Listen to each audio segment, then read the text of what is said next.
Na Bahia, sem a presença do governador Rui Costa, Jair Bolsonaro inaugurou hoje pela manhã o terminal Glauber Rocha, em Vitória da Conquista. O governador desistiu de participar da cerimônia depois que Bolsonaro dobrou a lista de convidados oficiais e mandou cercar o aeroporto por tapumes. Além de desistir da inauguração, Rui Costa não autorizou que a Polícia Militar baiana fosse deslocada para fazer a segurança do evento. Numa entrevista à Rádio Metrópole hoje de manhã, Costa declarou, abre aspas, eu não posso colocar a Polícia Militar para espancar o povo baiano que quer conhecer o aeroporto. Então, quem é impopular e tem medo de ir para as ruas, fique em seu gabinete. Se o evento é exclusivamente federal, as forças federais que cuidem da segurança do presidente. Não posso botar a PM para entrar em conflito com pessoas que querem ver o aeroporto, fecha aspas. O esquema de segurança da Força Federal contou até com atiradores de elite, como mostram essas fotos divulgadas pela Central Única dos Trabalhadores, a CUT Bahia. Pelas redes sociais, Paloma Rocha, que é filha do cineasta Glauber Rocha, que dá nome ao aeroporto, se manifestou. Ela disse assim, queridos amigos, quero esclarecer que repudio o ato do presidente Bolsonaro, pois considero um oportunismo político com o uso indevido do nome de meu pai e mais um golpe contra a cultura e o cinema brasileiro que se encontra ameaçado pela censura e pela extinção da Ancine. Esta obra foi idealizada no governo Lula e realizada pelo atual governo do estado da Bahia. Bom, sobre esse episódio, a gente conversa agora com o Fernando Brito, do Tijolaço. Oi, Fernando, tudo bom? Tudo bem, quer dizer, tudo bem, né? Como diz o ministro Marco Aurélio, já virou um bordão, tempos estranhos, né? Tempos estranhos. Eu quero saber o que você pensa sobre isso tudo aí. Me fala, qual a sua opinião sobre esse episódio aí na Bahia? Olha, eu acho que é mais do mesmo. Na falta de um projeto de governo, na falta de iniciativas concretas no campo da economia, no campo do bem-estar social, no campo da saúde, da educação, o governo Bolsonaro apela para a velha técnica de com pouca água a gente faz muita espuma. Sacode, sacode, sacode, sacode e faz borbulhas que ele próprio depois se desdiz, se desmente, não foi bem assim, entenderam errado, foram esses petistas da imprensa que transformaram isso num escândalo, eu não fiz nada disso, eu sou até um nordestino, cabra da peste, a minha filha tem sangue cearense, enfim, tangencia, depois, primeiro espeta, depois tangencia. Eu acho que isso é uma técnica, né, de manter um estado de agitação permanente que permita ele conservar em estado de ebulição aqueles 25%, 30% que ele tem, né, e que continuam vivendo um clima de campanha eleitoral, até porque não podem viver um clima de um governo que não governa.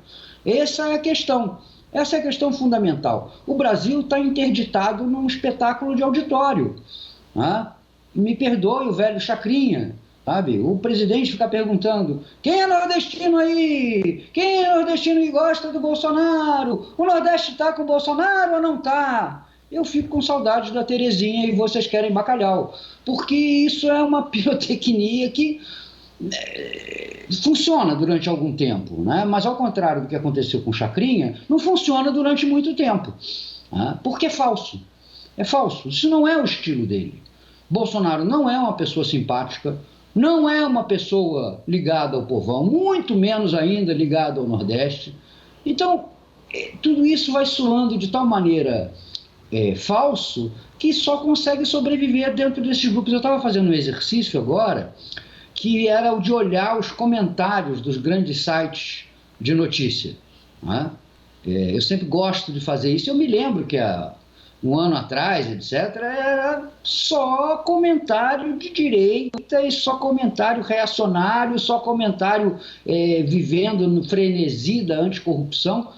E agora, o que você encontra são 3, 4, 5 defendendo o governo Bolsonaro. Em geral, até com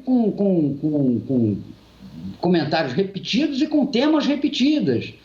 Os petralhas vão para Cuba, era muito pior quando tinha roubalheira, etc. Enfim, né? A ausência completa de argumentos. Porque isso de olhar comentário de grandes portais é quase um exercício de tortura, mas era mais antigamente realmente, porque era angustiante ler aqueles comentários.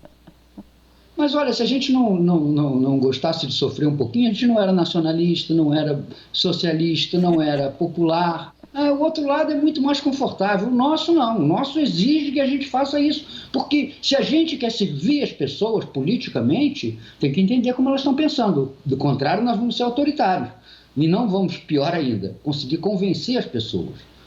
A gente nota isso. A gente nota um deslocamento significativo do que seria um centro político que no período eleitoral aderiu e somou ao bolsonarismo, que vai se descolando para uma postura cada vez mais radical de oposição ao presidente. E isso é significativo. Por quê? Porque o espaço da direita, que são esses 30%, continua plenamente ocupado pelo Bolsonaro.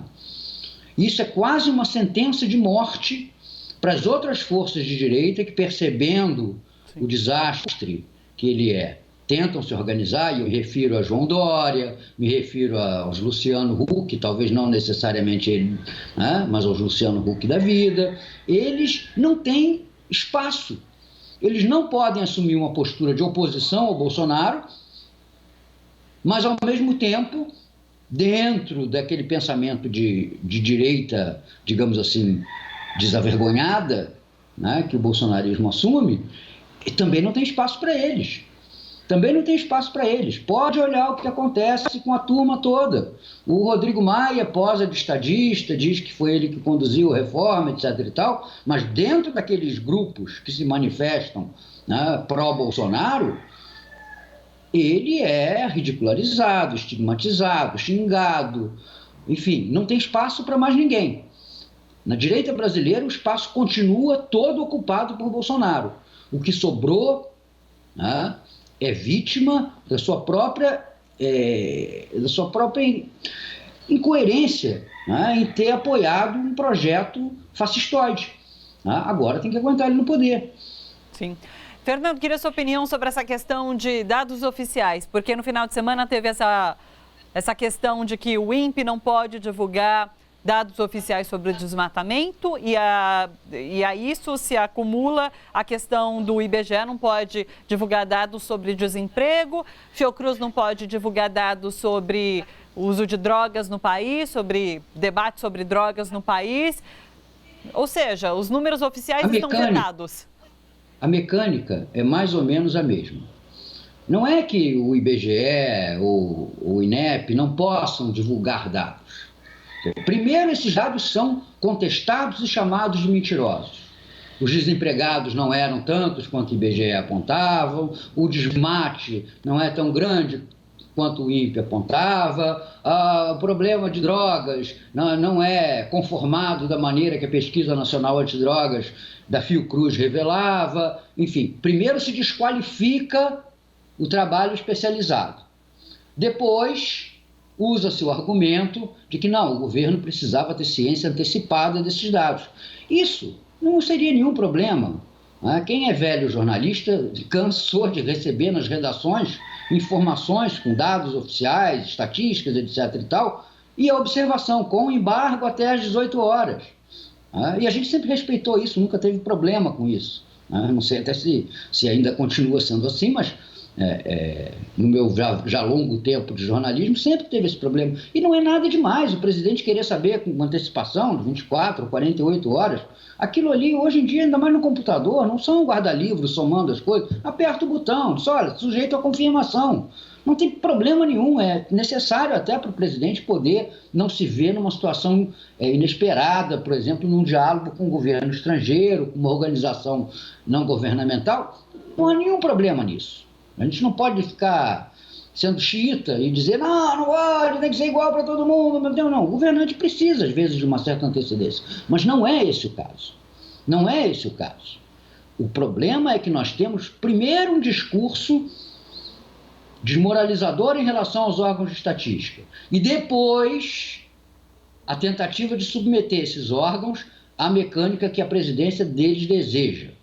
No caso do desmatamento é pior ainda, porque nós temos um governo que desde antes da sua posse está instigando a isso. Sim. Vou tirar o IBAMA de cima do cangote do produtor, tem que parar com essa psicose ecológica, tem que anular a área ambiental de Tamoios, no Rio de Janeiro, tem que liberar as áreas de reserva legal, como consta do projeto, aliás, apresentado pelo filho dele, Flávio Bolsonaro, no Senado, acabando com o registro das reservas legais pelo cadastro da agricultura. Então, um governo que trabalhou meses e meses para que os desmatadores se sentissem autorizados, se sentissem impunes. Então, depois desse tempo todo, querer que não aumente o desmatamento é achar o quê? Quer dizer, o governo não só é responsável por boa parte desse acréscimo que houve no desmatamento, como também não desfez, e parece que hoje ainda há declarações dele no mesmo sentido, não desfez essa linha que incita o desmatamento, que incita a derrubada sem critérios de mata, e não pode esperar um resultado diferente. Como não pode esperar um resultado diferente na questão do emprego? Qual é a iniciativa que o governo toma para aumentar o emprego? Nenhuma. Onde é que estão as políticas econômicas que viriam logo após aprovada a reforma da Previdência? Aprovou-se, pelo menos em primeiro turno, e nenhuma veio. Agora fala-se nessa história de liberar R$500 do fundo de garantia. Esses caras estão brincando.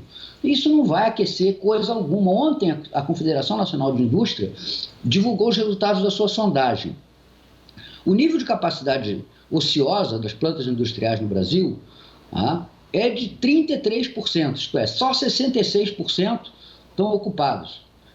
A indústria brasileira, em tese, pode crescer 50% sem ter que investir um tostão e tendo que contratar pouquíssima gente, porque está parada. Sim. O nível de preocupação dos empresários com a falta de consumidores chegou ao mesmo grau que tinha no ano da desgraça de 2016. Não é nem o ano da graça, é o ano da desgraça de 2016. Então, vai reclamar depois se o IBGE mede um crescimento no desemprego? Como assim, se a realidade está induzindo a isso? Então, essas coisas fazem com que o governo Bolsonaro se assemelhe cada vez mais a um animador de auditório. Vamos lá, gente! Nós vamos crescer, vamos limpar, vamos tornar honesto, vamos e não vamos a lugar nenhum. Essa é a pergunta que nós, a essa altura, temos que nos fazer. Onde é que nos levaram esses anos todos de vamos reformar o mundo, construir uma nova relação, etc. e tal, que até agora não provocou nada a não ser mais problemas, mais desgraças e mais, sobretudo, que é pouquíssimo falado, mais drama social que a gente vê hoje nas ruas das grandes cidades. Quando as pessoas estão caindo ali pelas sarjetas, enroladas nesse frio, em cobertores, em papelões. Será possível que um governante desse país olhe para aquela gente e só saiba achar que são vagabundos, que são indolentes? Olha, gente, não demora muito para estragar. Para consertar, demora uma eternidade. Olha só, você que curte a TVT e quer contribuir com a gente para que a nossa programação chegue cada vez mais longe, se inscreva no nosso canal do YouTube /RedeTVT e torne-se membro. Ou então faça a sua contribuição em nosso Catarse. É só acessar catarse.me/TVT. A gente agradece.